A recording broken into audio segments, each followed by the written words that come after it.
TV and welcome back to my channel. So of course, as you can see, I am here with Ethan! And we are doing yet another video in this series, We Gotta Talk. This time we're talking about the show All American. That being said, we've got a lot to talk about yet again, so let's get into the video. Where do we even start? I was just about to ask you the same exact thing. I think to it. Oh gosh. I don't even know where to start. Wow. There's so much happening in the show. Okay, disclaimer, we're talking about both seasons in this. Yeah. So there will be spoilers, FYI. So, sorry. You have 5 seconds to click off the video. Make sure you still like and comment. Okay, 5 seconds over. So, what do you mean when you said Spencer switch? Well, that's just like how it starts with like the decision to switch schools. Oh yeah. You know that there was someone that tried to like rat him out or something? It was it. what's it called? Jordan and Oh yeah. what's that boy's name? Jordan. Oh my gosh, what is that? Asher? Yes, Asher. They tried to, because Jordan overheard his dad on the phone talking about it, and they tried to pull his records to prove that he was transferred. But if we're gonna be honest, Jordan ain't safe either, because that drug test. Yeah, I want them to get into that. That's what we're talking about, because we were talking about the last time we talked. We were talking about the drug test and how, because we were afraid Billy was gonna get caught up, but I was telling you that it doesn't matter because he left. But it would still matter because I remember that. It would still matter because Jordan's still on the team. He kind of cheated his way in. But the only person that knows that Is Olivia. is Olivia, who's not on the team at all.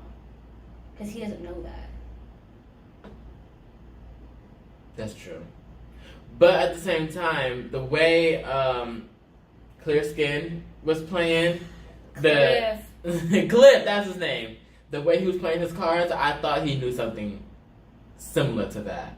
And the way just Coach Billy kept getting caught up in like different stuff. Like with Asher, bad. I really thought he was gonna get caught and Jordan was gonna we get have to kicked off talk the about team. that because Asher got caught up drinking and exposed everybody, which was like made me so angry. But then after that, like he got himself to a point where he was so much better, and he was actually like I was really, really proud of him and rooting for him. Yeah, same. And then it was like plot twist. Yeah, steroids. But that's kind of I'm not gonna say I appreciate that, but I'm for someone like Asher, it's like he can't just bounce back. Like you can't just be like, oh yeah, I got my stuff together. But like I like how they kind of portrayed him as now he has something to prove because he did get kicked off the team from season 1. So I'm glad that they kind of had him on steroids. And that just adds more complex to his character. Yeah, now his mom came back. Say. Like it's very genius. I like that they keep everybody not relevant, but like nobody's story. Actually, okay, I'm gonna second this later. But nobody's story is like flat. Yeah. Except to me, Layla's. I don't like Layla. I remember this conversation, and I didn't want to have this conversation about Layla, but I'm sorry. I don't. Okay, here's the thing. It's not that I don't like Layla, but I don't like the way she was written. Because clearly it's like she needs help. Yeah. So that's inappropriate for me to say I don't like her because she needs help. Because that's not what I'm trying to say. I'm trying to say the fact that I don't like that they don't have Layla do anything different. Like every time we see Layla, it's, you're invading my privacy. Or why didn't I get to know that? And it just turns off. You know what I mean? Like we never get to see Layla. Like it wasn't until she went into the center that it was like we actually get to see part of her story in a different way. Or like, and it wasn't until the end of season 2 when this tour and like her in the coop that we got to see stuff kind of different for her. But for a long time, it was just like copy paste, copy paste, copy paste, copy paste, and that was the thing that was like super annoying for me. But that was like, see, I appreciate that because if you remember from season 1, she kept herself together, like really happy, always there, always doing something, and I liked it because it just explains how she's like going through loss of her mom. her dad not being there and like finally discovering who she actually is because she like defined herself Her by self-discovery was really, yeah, really good. That she was really, like really defined good. herself just by like after school activities and what she did, not really having time for herself. So I appreciate that, like having that character complex. Like she trashed her own house, now she's in a hotel, she's lying, she's going through depression. Like I like that. Those scenes were good. I guess okay. Her scenes by herself Mhm. were written very well. Yeah. But it was her scenes with other people Mhm. that I was just like, I just felt like she was having the same conversation with Mhm. every single person over and You- over and over and over again. You think that they had to play around that because like that was the definition of okaying your way into depression. Like people, that was her like trying to pretend like everything's all good, but people just kept approaching her, and she couldn't. She's trying to fake it as much as she can. I'm stumbling over my words. But she just can't. She couldn't hold it together anymore. Remember that scene at the party? I need to go back to that scene where it was. Oh my gosh! It's her dad comes out of nowhere. Yeah, that's what I thought. Yeah. He comes home and she's like, and he's like, oh, like, is this what you've been doing the whole time? Mhm. And then she causes a whole scene. This is before he tells her to go to therapy Mm-hmm. because of that. That's a scene I need to rewatch because it was a lot going on, and I just don't think that it's fair how she went off on Olivia like that. Like, it was not fair. That was one of the moments where it's like, okay, Layla, you're just heated in the moment. You need to walk away. Yeah. I also got nervous when Olivia didn't tell her that she was dating Asher. When she went to visit her, and she was like, oh, what's new? And she was like, everything's the same. Because I was so afraid that Layla was going to get out and then lash out on her. Mm-hmm. From season 2? Mm-hmm. Yeah. But something like that, I really wouldn't. I know. blame her. Like, that thing was like, I was like, don't tell her. But Yeah. at the same time, I was like, I don't want her to then come back to school and then have to face this. Mm-hmm. Yeah. That's what was hard. I'm sorry. We talked about this before, but the mom in this, both moms, actually. Who's the other mom? Lauren? Laura? Laura? Laura. Laura, I thought her name was Laura. Laura. I was like, I thought you were talking about Darnell's mom. I was like, wow. Oh, no, get her out of here. I don't like her. But That's an overprotective parent problem right there. and it was the fact that she said she liked being a soldier more than a mom. That's when I was like, you don't deserve it. Mm-hmm. Because I have a special place in my heart for Darnell. Yeah. I really care about him. I Yeah. really want him to succeed. Yeah. Like, I really, really, really care about him. Girl, let me see this big, because we're going to go back to those moms, but I want to talk about Darnell and Spencer. Their dynamic. And I love it. Because that was so striking from the minute they met. It was Mhm. like, because it set Corey up in a picture, which Corey is Spencer's father. It set it up in a way that it made it seem like, kind of like he was living a double life, Mm-hmm. which then you find out it's not entirely true. Like, it's not like he was like married to her and then they Mhm. had a kid and then they started over. But it's like, just from the minute they met, and the thing was, it was interesting to see Darnell alone versus Darnell with the boys from Crenshaw. Mhm. Because when he was with them, he was like all like tough and Yeah. Spencer, but then alone he was like, hey. Yeah. And I was just like, this is so interesting. It took me a minute to warm up to Darnell, because first of all, I don't know if you watched the show, it's called Grownish. He was from Grownish, and he was from that show, but he was only there for like a couple episodes. So I'm like, okay, this is kind of, you know how you saw Coop's mom in another show? Yeah. That different feeling? That's how, Yeah. that's the same feeling that I have for Darnell. Yeah. It's just like the dynamic for him personally, like as an actor and as a character, it kind of made me like, okay, like what are you doing? Yeah. But the more I saw him, the more I was like, okay, I appreciate him more, because when Spencer gave Corey the ultimatum to choose, first of all, I was like, that's messed up, Spencer. But I'm not gonna let that down, because we're gonna have to go back to that, because I kind of understand his point of view, but I don't at the same time. When Darnell was about to leave, he was on that football field. And this is after the That's when- ultimatum. Yeah. That's when Spencer had caught up with him, and like they established that they have a relationship with each other. I do want to talk about Corey though, because that's a complex. Corey's already on there. Oh, Corey and Billy. Whose child? Is Dylan? Yeah. Corey's. Thank God.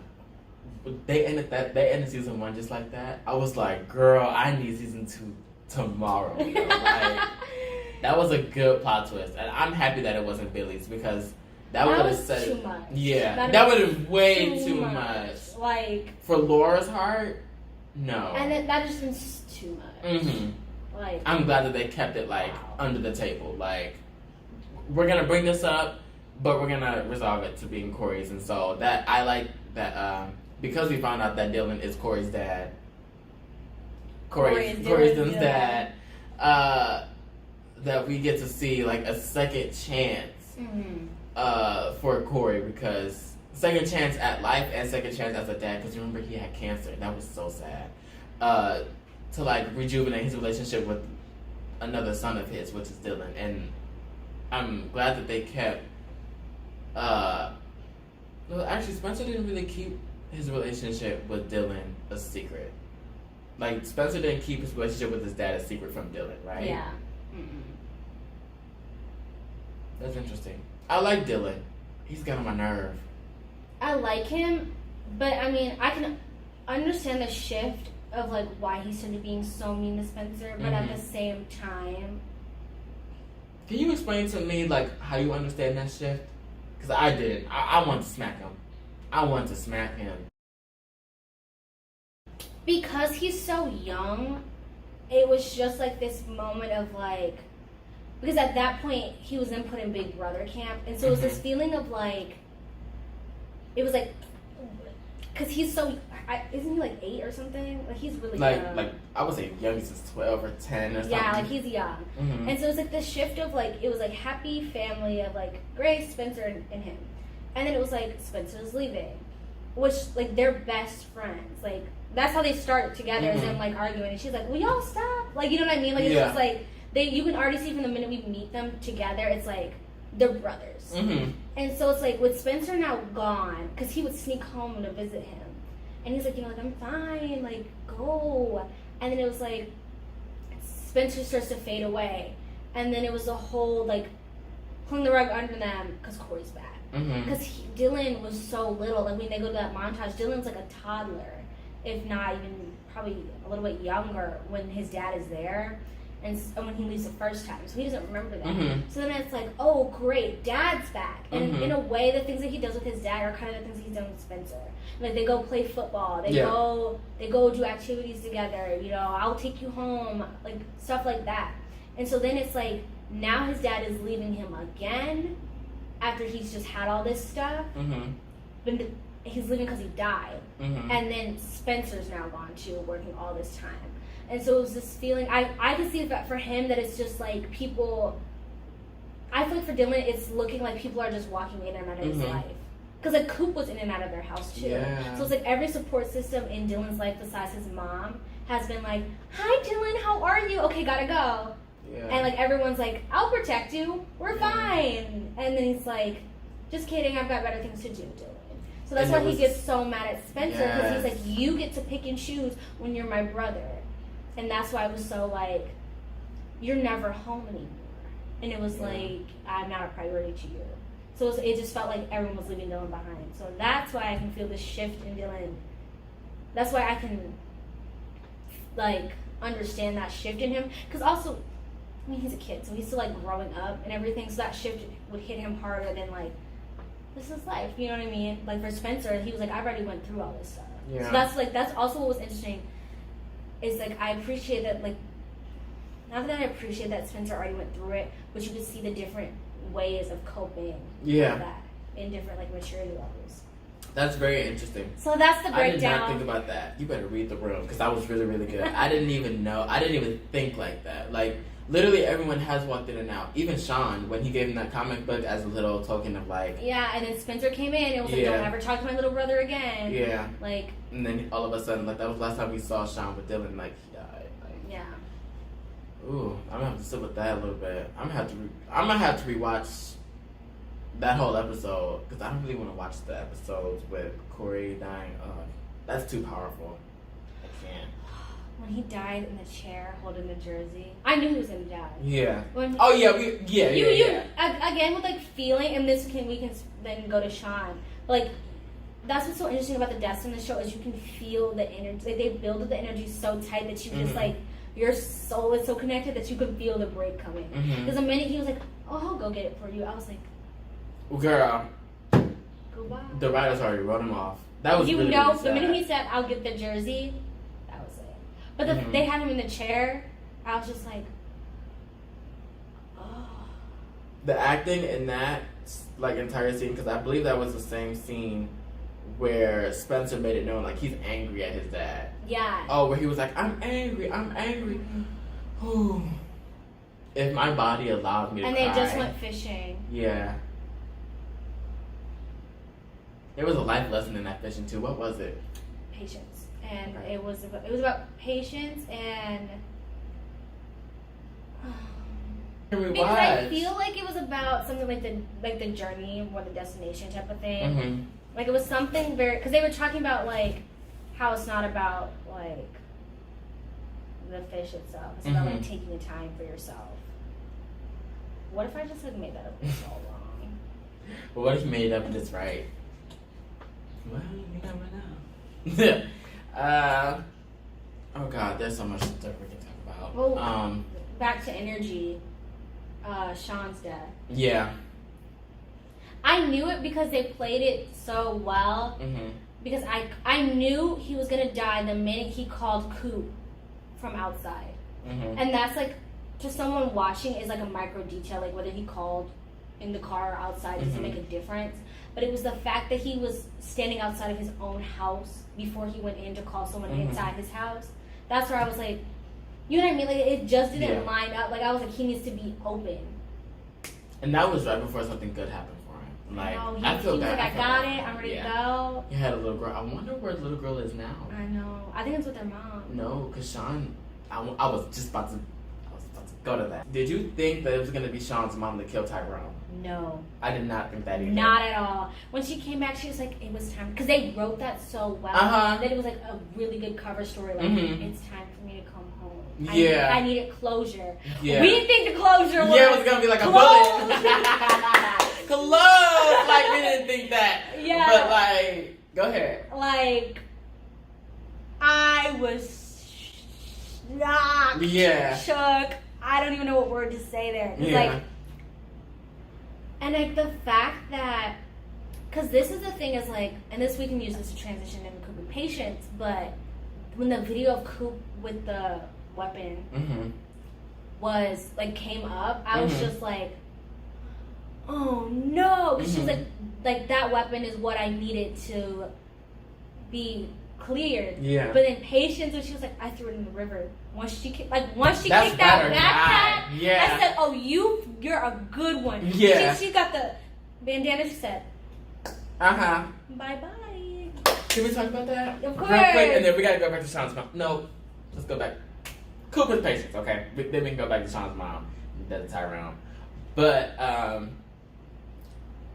I'll never forget that scene where the cops came to the coffee shop and they confronted Coop, and that was right after Patience sensed something was wrong with Coop. Like, she's about to do something Oh, bad. you could feel it in the atmosphere. Mhm. Oh, for sure. And then, like, the cop showed up, and it's like Patience is putting two and two together. She slid that book bag right under the counter. I was like, Patience, I said, come on. Patience, you about to do something, girl, and I think I'm gonna have to stand. So then we saw that scene with the where she threw the gun in the river. I was like, that's smart that she got a bandana and she didn't like that was smart. I thought it was gonna catch up with Patience though. If we're being honest, I didn't. I thought so.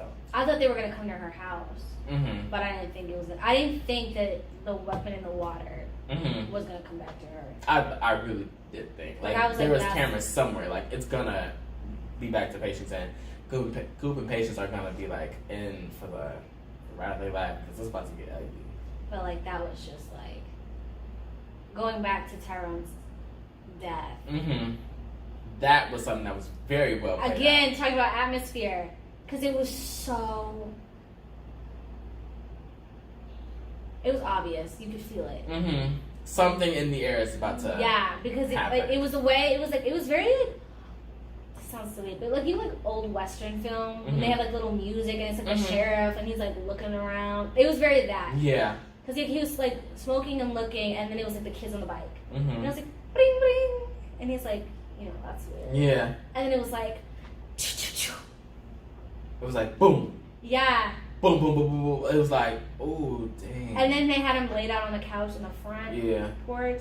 But I like that they like, and they spun the camera around, and there was nobody there. Mm-hmm. Like that's what I was just like, because I did look. I was like Mm-hmm. trying to see if someone was under a car. Yeah. Like I was looking.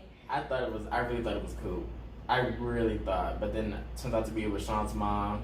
Miss Ruth. It was like, it makes sense. It makes sense because Tyrone. I had a question about that because I never put this together. Tyrone put out some guys to kill Sean, right? Mhm. Okay. So then it was technically Tyrone that like kind of did the business to Sean. I'm pretty sure. That kind of makes sense. Speaking of business, Preach. I have a lot of respect for him. Oh my gosh. Preach. I really like him. Preach. That's my boy. I don't care how much of a jerk he may come off. He's a ride or die for real. And him and Coop, they're very brother and sister. Mhm. Like I really, and I like that they don't have to say it, Mhm. and he doesn't have to say it, and I like that they're like he's like he's not like reluctant about it, but at the same time like he's like very like I'm a savior, but this last time, This last and then time. you're done. Yeah. And it's like Coop's like, hey man, Preach, can you? And when he saved her, he literally saved her. Oh yeah, because he doesn't leave unfinished business. Yeah. Like with Bugs when she was trying to get back into the Mhm. cafe. Mhm. Like he like she was like stop. He's like no, like you are done. Mhm. Like when he got arrested, When did he get arrested? when Tyrone set him up, because I'm gonna have to rewatch she that, came 'cause I to know. Coop came to him. This was at the park. Because Coop came to him and was like, I need your help. Like, I gotta do this to Tyrone. Mhm. And he was like, you don't have to be the one to do it. I'll do it. Mhm. And then he pulls up, and Tyrone's like, that third strike isn't gonna look too good for you. Mhm. I don't see him getting out of prison now. I Oh, see. he's not. I see it like we're definitely gonna see more of Preach. He might get bailed out to help Coop again. I don't know. I don't think he's gonna haven't- help Coop. Uh, Because of how, he's cause gonna he, have to. but he took her off the list. Like I feel like there, and Coop's on tour. But Mo's crazy. I have a bad feeling about her. I have a bad feeling about her.